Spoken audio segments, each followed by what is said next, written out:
Hello, good morning and welcome dear student. मैं हूं केबी sir और आज हम लोग बात करेंगे ग्राफ इन अ मिनट में पैराबोला की। इसके पहले हम लोगों ने बात करा था स्ट्रेट लाइन की, लेकिन इस वाले लेक्चर में हम लोग बात करेंगे पैराबोला की। ओके, तो जब बच्चों हम लोग बात कर रहे थे स्ट्रेट लाइन में, तो आप लोगों ने देखा था कि वहां पे दो वेरिएबल थे और दोनों पे जो पावर था वो सेम था। बट जब हम बात करेंगे पैराबोला की, तो पैराबोला में भी दो वेरिएबल्स होंगे बट दोनों पे पावर डिफरेंट डिफरेंट होगा। मतलब एक पे पावर 1 होगा और एक पे पावर हमारा 2 होगा। जरा देखते हैं जरा पैराबोला क्या होता है भाई। पैराबोला लिख लो सबसे पहले बच्चों। पैराबोला में हम लोगों ने कहा कि दो वेरिएबल्स होंगे, 2 वेरिएबल्स होंगे। ओके, और एक पे पावर जो होगा वो लीनियर होगा एंड अदर पे क्या होगा बच्चे, पावर जो होगा वो 2 होगा। ठीक है, अदर पे जो होगा हमारा पावर कितना होगा, 2 होगा। जब हम लोग बात कर रहे थे स्ट्रेट लाइन की, तो वहां पर हम लोगों ने कहा था कि दो वेरिएबल होंगे और दोनों पे पावर सेम होगा। यहां पे मैं क्या कह रहा हूं पैराबोला में कि दो वेरिएबल्स होंगे, एक पे लीनियर पावर होगा और दूसरे पे पावर 2 होगा। तो देखते हैं जरा कि किस पे पावर 2 होगा और किस पे पावर 1 होगा। जैसे मैंने दो वेरिएबल ले लिया एक्स एंड वाई। ओके, और मैं कह रहा हूं कि ये हमारा रहा वाई एक्सिस और ये हमारा रहा एक्स एक्सिस। ध्यान से समझना है। अगर मैं कहता हूं बच्चे कि यहां पे देखो जो पैराबोला है वो y की तरफ ओपन हो रहा है, ये y की तरफ ओपन हो रहा है। ठीक है, ये पहला हमारा। ठीक है, दूसरा हमारा हो सकता है, दूसरा पैराबोला हो सकता है कैसे कि ये जो है किधर की तरफ ओपन हो, ये जो ओपन हो y डैश की तरफ, ये हमारा y डैश की तरफ, ये हमारा y और ये हमारा क्या हो गया बच्चों y डैश, ये हमारा हो गया x। ओके, पहले इन दोनों का इक्वेशन हम लोग लिखते हैं, फिर हम लोग आगे बढ़ेंगे। ठीक है ना बच्चों। ओके, चलो वेट। ओके, देखिए इसको हम लोग बोलते हैं वर्टेक्स। ठीक है, this is known as vertex. ठीक, और यहां पे देखो जिधर की तरफ ओपन होगा, इसका माउथ जिधर की तरफ ओपन होगा उस पे होगा पावर 1 और जिधर नहीं ओपन होगा उस पे पावर होगा 2। तो y is directly proportional to होता है एक्स स्क्वायर, या फिर मैं इसका इक्वेशन लिख सकता हूं y equal to k x square. Okay, ठीक है बच्चों। अब यहां पे देखो बच्चों, यहां पे क्या y डैश है ना, ये क्या है y डैश है, और ये क्या y डैश क्या होता है, माइनस में होता है। तो इसके लिए हम लोग क्या लिखेंगे इक्वेशन, यहां पे minus y dash directly proportional to किसके, एक्स स्क्वायर के, या फिर मैं बोल सकता हूं minus y dash equal to कितना, के एक्स स्क्वायर। तो जिधर मुंह खुलेगा उस पे पावर 1 होगा, जिसपे मुंह नहीं खुलेगा उधर पावर 2 होगा। यहां पे देखो y डैश की तरफ ओपन हो रहा है तो यहां पे पावर कितना, यहां पे पावर 1, और x वाले पे ओपन नहीं हो रहा तो वहां पे पावर 2। तो ये हो गया हमारा दो इक्वेशन पैराबोला का, y equal to k x square, यहाँ पे minus Y equal to k x square. इसको नोट करिए, आगे बढ़ते हैं बच्चों। नोट करो फटाफट, आगे बढ़ते हैं बच्चों। ठीक है, नोट करो फटाफट, आगे बढ़ते हैं। ठीक है, ओके चलो, ओके बच्चों चलो। तो अब हम लोग आगे बढ़े, जरा x के लिए देखें, x के लिए कितना होगा, इसको मैं हटा दूं।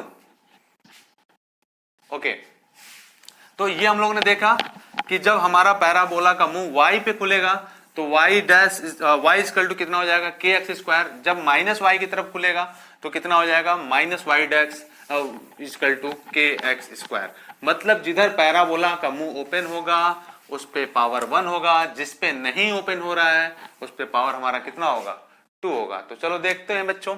अगर सेकेंड, थर्ड बोलते हैं ना, सेकेंड तो हो ही गया। ठीक है, थर्ड में देखो बच्चों, मैं कहता हूं ये हमारा y एक्सिस है। ठीक है, ये हमारा y एक्सिस है और ये हमारा क्या है, x एक्सिस है। ओके, तो अब इस केस में हम लोग क्या करेंगे, इस केस में क्या करेंगे बच्चों, हम लोग देखते हैं जरा। अगर यहां पे ये हमारा y है, ये हमारा y है, ओके, और ये हमारा x एक्सिस है, और मैं कह रहा हूं जो पैराबोला है वो किधर खुल रहा है, वो y की तरफ खुल रहा है, वो ओपन हो रहा है किधर की तरफ, y की तरफ। तो अब हमारा ग्राफ का इक्वेशन क्या लिखूंगा मैं, इस पैराबोला का ग्राफ क्या लिखूंगा। दूसरा मैंने कहा कि अगर मान लीजिए ये हमारा y है, दिस इज अ y, और ये हमारा x है और ये हमारा एक्स डैश है। ओके, और मैं कह रहा हूं जो पैराबोला का मुंह है वो वाई की तरफ ऐसे ओपन हो रहा है। ठीक है, तो अब बताओ इसके लिए क्या लिखेंगे, पैराबोला का इक्वेशन, इसके लिए क्या लिखेंगे? तो इसके लिए देखो बच्चों क्या लिखेंगे, यहां पे हमने कहा था जिधर ओपन होगा वहां पे पावर कितना होगा, 1 होगा, तो x पे क्या पावर कितना, 1, और ये किसके प्रोपोर्शनल हो जाएगा, वाई स्क्वायर के। तो मैं क्या क्या कहूंगा, y इक्वल टू के Y square, sorry x equal to कितना, के वाई स्क्वायर। तो इसका इक्वेशन जो आ गया वो आ गया x इक्वल टू के वाई स्क्वायर। ओके, और जब मैं बात करूंगा यहाँ पे सेकेंड वाले पे, तो यहाँ पे देखो क्या है, एक्स डैश है ना, तो हम लोग क्या लेंगे, एक्स डैश को माइनस में, तो क्या हो जाएगा बच्चों, minus x dash equal to के वाई स्क्वायर। तो मैंने कहा था कि जिधर इसका मुंह खुलेगा उस पे हम लोग पावर कितना लेंगे, 1 लेंगे, और जिधर हमारा मुंह नहीं खुलेगा जिस एक्सिस पे उस पे हम लोग पावर कितना लेंगे, 2 लेंगे। तो यहाँ पे पावर हमने 1 लिया, यहाँ पे हमने पावर 2 लिया, तो इसको भी नोट कर लेना है, फिर हम लोग आगे बढ़ते हैं। ओके, देखिए, तो अब अगर हमारे पास कोई पैराबोला दिया हो तो उसका इक्वेशन हम लोग कैसे लिखेंगे जरा देखते हैं। जैसे मैं कह रहा हूं बच्चों कि ये हमारा y एक्सिस है, ये हमारा y एक्सिस है, और ये हमारा रहा x एक्सिस। ओके, ठीक है, दिख रहा है। और मैं कह रहा हूं कि यहाँ पे जो वैल्यू दे रखा है कुछ ऐसे दे रखा है, ठीक है ना, और ये कह रहा है कि ये जो वैल्यू है यहाँ पे ये कट कर रहा है यहाँ पे x इक्वल टू 4 पे, और ये इस पे कट कर रहा है y इक्वल टू 8 पे। तो अब पैराबोला का इक्वेशन लिखना हो तो हम लोग कैसे लिखेंगे, अगर हमें अब पैराबोला का इक्वेशन लिखना हो तो हम लोग कैसे लिखेंगे, ठीक है। तो देखो सबसे पहले तो हम लोग क्या करेंगे, ये हमारा हाफ पैराबोला दिया है, इसको हम फुल बना लें, कुछ ऐसे कर लें, ठीक है। और हम लोग देखो किस पे है भाई, y एक्सिस पे ओपन हो रहा है, x एक्सिस पे ओपन नहीं हो रहा है, तो क्या हो जाएगा, y डायरेक्टली प्रोपोर्शनल टू क्या हो जाएगा, x स्क्वायर हो जाएगा, या फिर मैं क्या बोल सकता हूँ, y इक्वल टू कितना, के एक्स स्क्वायर में लिख सकता हूँ। ओके, अब देखो बच्चों जरा कि यहाँ पे y की वैल्यू दिया है 8 और x की वैल्यू दिया है 4, तो देखते हैं k की वैल्यू कितनी आती है। तो वैल्यू पुट करें यहाँ पे 8 और k, x की वैल्यू कितनी है 4, 4 का स्क्वायर, 8 इक्वल टू कितना k, और ये हो गया 16, ये हो गया 2, या k की वैल्यू कितनी हो जाएगी 1/2। ओके, तो ये k की वैल्यू 1/2 हो गई, इसकी वैल्यू यहाँ पे पुट करो तो पैराबोला का इक्वेशन मिल जाएगा मुझे। इस इक्वेशन में अगर मैं पुट करूं तो पैराबोला का इक्वेशन मिल जाएगा, और इक्वेशन क्या होगा, y equal to k x square था, तो y इक्वल टू हो जाएगा 1/2, और यहाँ पे वैल्यू कितनी, एक्स स्क्वायर। ओके, तो ये हमें मिल गया पैराबोला का इक्वेशन, ये रहा हमारा पैराबोला का इक्वेशन। लेकिन अगर मुझसे ये पूछ दे कि ये जो हमारा पॉइंट है, ये हमारा पॉइंट P है, इस पॉइंट P पे स्लोप बताओ कितना होगा, ये तो हमें मिल गया, पैराबोला का इक्वेशन मिल गया मुझे। अब पॉइंट P पे मुझे स्लोप पूछ दे तो हम लोग क्या करेंगे, इस पे एक टेंजेंट ड्रॉ कर लीजिए, ठीक है, हमने टेंजेंट ड्रॉ कर दिया थीटा, ठीक है। और देखो स्लोप ड्रॉ कर दिया, पॉइंट P पे जो स्लोप हमने ड्रॉ करा है उसकी वैल्यू कितनी होती है, m इक्वल टू होता है tan थीटा, और इसकी वैल्यू होती है dy/dx, और y की वैल्यू दे रखा है 1/2 एक्स स्क्वायर, और y की वैल्यू दे रखा है बच्चों 1/2 एक्स स्क्वायर। तो हम लोग क्या करेंगे, हम लोग क्या करेंगे बच्चों, हम लोग इसको डिफरेंशिएट कर दें एक्स के रिस्पेक्ट में, मुझे वैल्यू मिल जाएगी। तो देखो हमने लिख दिया क्या, m इक्वल टू कितना tan थीटा इक्वल टू कितना dy/dx, और अगर dy/dx रखें इसको तो देखो क्या हो जाएगा, 1/2 बाहर हो गया, और ये वैल्यू क्या आगे आ गई, x पावर -2 में से एक घट गया, तो वैल्यू कितना बचा, 2 से 2 कट गया, और dy/dx की वैल्यू मिल गई कितनी, उसकी वैल्यू देखो बच्चों कितनी मिल गई कितना, x, ठीक है। तो यहाँ पे जो स्लोप था, स्लोप की जो वैल्यू थी वो कितनी मिल गई, स्लोप की वैल्यू कितनी मिल गई बच्चों, वो वैल्यू मिल गई हमें x। ओके, समझ में आया क्या, तो यहाँ पे जो हमारा स्लोप था उसकी वैल्यू मिल गई कितनी, ठीक है ना। और यहाँ पे देखो x की वैल्यू कितना दे रखा है, x की वैल्यू दे रखा है 4, तो मैं क्या लिख सकता हूँ, यहाँ पे जो स्लोप आया m इक्वल टू कितना tan थीटा इक्वल टू कितना dy/dx, उसकी वैल्यू आई थी x, और x की वैल्यू कितनी है 4, तो मैं बोल सकता हूँ कि m की वैल्यू कितनी है, या कह सकता हूँ tan थीटा की वैल्यू कितनी है, वो आ गया 4। तो हमें यहाँ पे स्लोप मिल गया, ठीक है, और हमें पैराबोला का इक्वेशन भी मिल गया, ठीक है बच्चों। तो इसको आप नोट करो फटाफट, आगे बढ़ते हैं। ओके, चलो नोट करो। और इस तरह से हम लोग पैराबोला बड़ा इजीली वे में इसको समझ लेंगे कि पैराबोला क्या होता है। इसके बाद आप एक्स इक्वेशन पे रहेगा, मतलब एक्स एक्सिस पे अगर पैराबोला ओपन होगा तो उसका भी आप इक्वेशन लिख सकते हो, है ना। चलो नोट कर लो बच्चे, आगे बढ़ते हैं।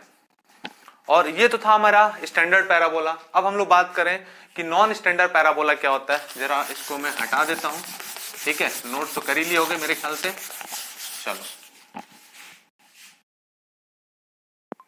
चलो तो ये हम लोगों ने देखा कि जो हमारा स्टैंडर्ड पैराबोला था उसका इक्वेशन लिखना। अब हम लोग बात करें नॉन स्टैंडर्ड पैराबोला का। नॉन स्टैंडर्ड पैराबोला, ठीक है।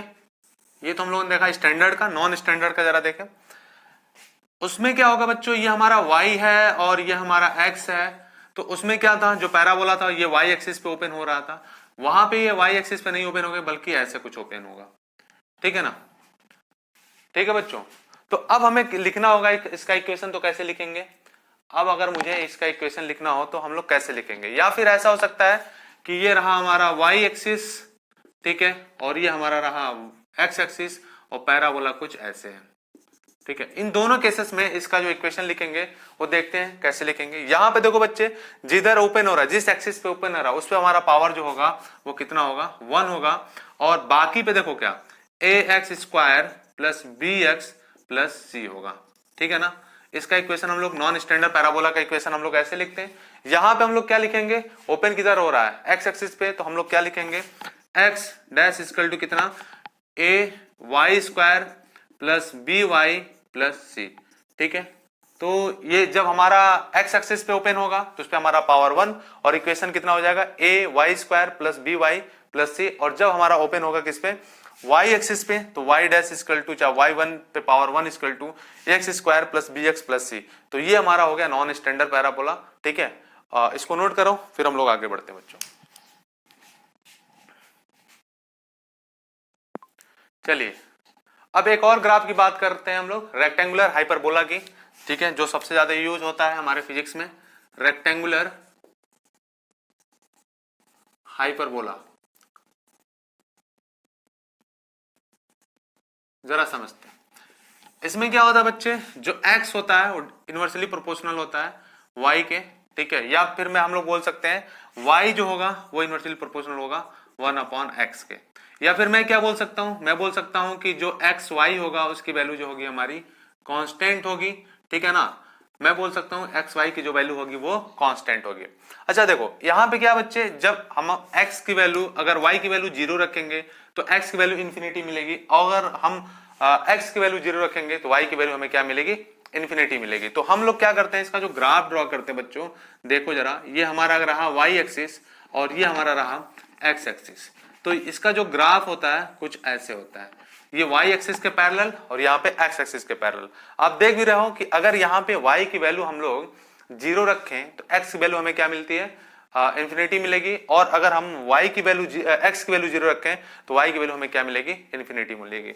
और इसको हम लोग बोलते हैं रेक्टेंगुलर हाइपरबोला। और इसका जो ग्राफ होता है कुछ ऐसे होता है, y से ऐसे, y एक्सिस के पैरेलल होता है यहाँ पे, और ये हमारा x एक्सिस के पैरेलल होता है, ठीक है। अगर आप नीचे की तरफ आते जाओ तो ये हमारा x एक्सिस के पैरेलल हो जाएगा और ये हमारा y एक्सिस के पैरेलल हो जाएगा। एक और ग्राफ आता है जिसमें हम लोग बोलते हैं कि y equal to inversely proportional to 1/x square, okay. तो ये जो हमारा ग्राफ होता है ये मोर स्टिपर होता है। जैसे मैं अगर बात कहूं कि ये हमारा y एक्सिस है और ये हमारा x एक्सिस है, तो ये जो होगा वो मोर स्टिपर होगा, ठीक है, लेकिन ये x एक्सिस के पैरेलल ही हो जाता है, ठीक है। अच्छा अगर आपसे ये कह दिया जाए कि एक और ग्राफ प्लॉट करिए y equal to proportional to 1/x cube का, ठीक है, तो वहां पे वो और ज्यादा स्टीपर होगा। तो आप ऐसा बोल सकते हो कि इनका जो ग्राफ होगा, है ना, जो ग्राफ होगा वो क्या होगा, मोर देन स्टीपर होता जाएगा जैसे जैसे यहाँ पे पावर बढ़ती जाएगी। इसको नोट करो जरा, मैं ड्रॉ कर देता हूं एक बार, है ना, तो थोड़ा सा आइडिया और लग जाएगा आपको। ओके इसको मैं हटा दूं। चलो बच्चे, तो अगर x डायरेक्टली प्रोपोर्शनल होगा 1/y के, या y डायरेक्टली प्रोपोर्शनल होगा 1/x के, तो इसको हम लोग बोलेंगे रेक्टेंगुलर हाइपरबोला। और या फिर लिख सकते हैं xy equal to constant, okay. Thermodynamics में आप देखेंगे भी इस तरह के ग्राफ हम लोग प्लॉट करेंगे, ठीक है ना बच्चों। तो चलो अब हम जरा देखते हैं कि इन तीनों का हम ग्राफ प्लॉट करें, तीनों में जरा देखते हैं कैसे हम लोग इसको ड्रॉ करेंगे। ओके, तो ये रहा आपका y एक्सिस एंड ये रहा आपका x एक्सिस। मैंने पहला ग्राफ क्या बोला कि पहला जो ऐसे मान लो हमने ग्राफ प्लॉट कर दिया, ठीक है ना, और दूसरा जो ग्राफ है ऐसे, तीसरा जो ग्राफ है कुछ ऐसे। तो ये जो ग्राफ होगा बच्चों वो क्या होगा, y is directly proportional to 1/x के, या कह सकते हो y इज इक्वल टू कितना, y is equal to 1/x के।